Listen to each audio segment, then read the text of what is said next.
from the Chippewa down up the big lake they call Gitchigumi. The lake it is sad, never gives up a dead when the skies of November turn gloomy. With a load of iron ore, 26,000 tons more than the Edmund Fitzgerald weighed. But that good ship it chewed wasn't born to be chewed when the gales of November came early.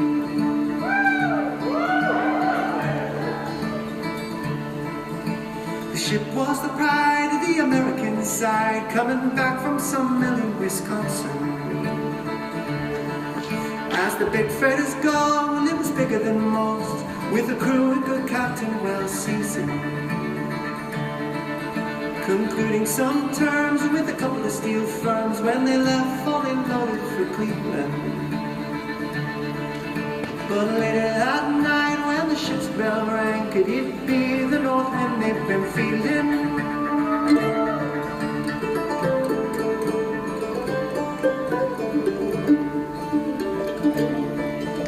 The wind in the wires made a tattletale sound, and a wave broke over the railing. And every man knew, as the captain did too, it was the witch of November come stealing. The dawn came late and the breakfast had to wait when the gales of November came slashing. Then afternoon came and it was freezing rain in the face of a hurricane west wind. When supper time came, the old cook came on deck. He said, fellas, it's too rough to feed ya. At 7 p.m. the main hatchway caved in. He said, fellas, it's been good to know ya.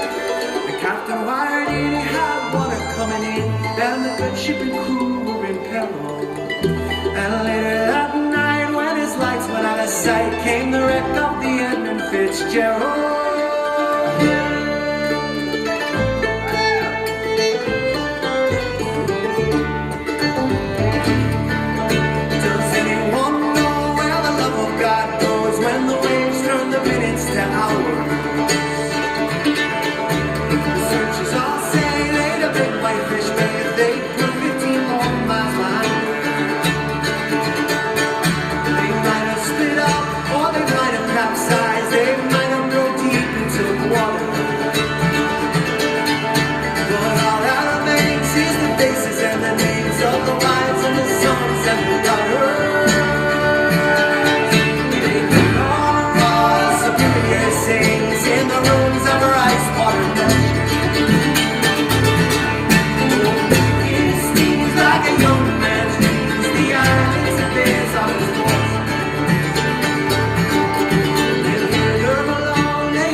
In a musty old hall in Detroit, they prayed in the Maritime Sailors Cathedral.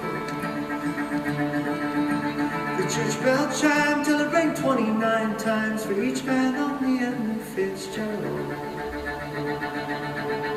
The legend lives on from the Chippewa down of the big lake they call Gitchigumi.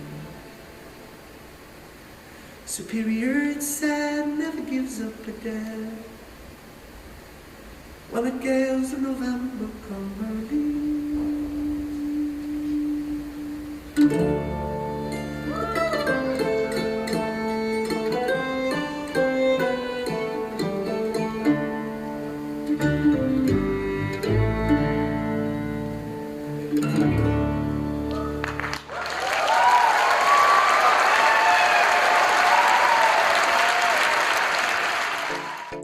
All I have to say is, wow. Well, I do have a few more things to say, but I'm going to start with wow, exclamation point.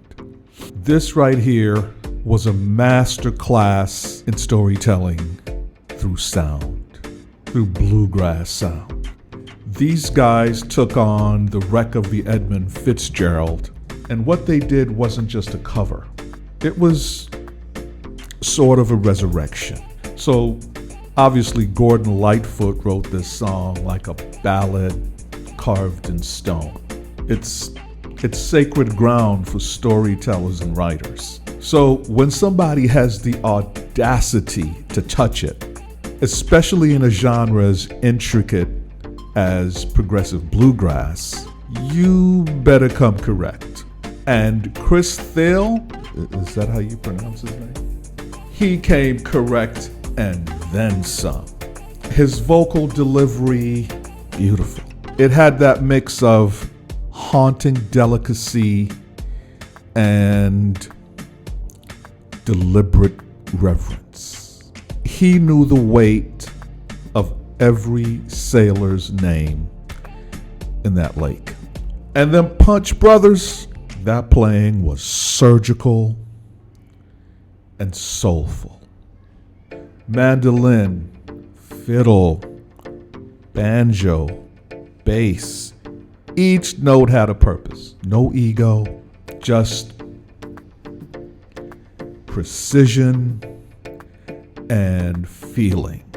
It's not easy to wrap a tragedy in a shroud of beauty.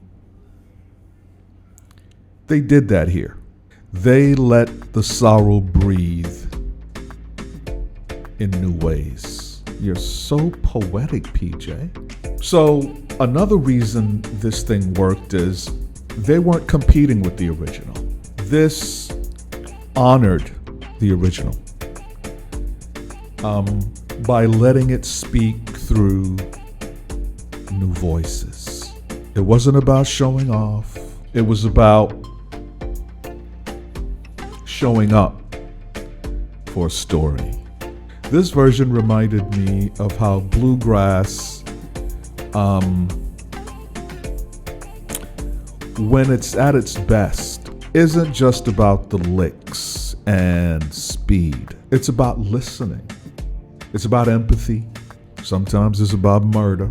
It's about presence. These guys did a wonderful job of making sure those 29 souls aboard the Edmund Fitzgerald were remembered in harmony and heartbreak.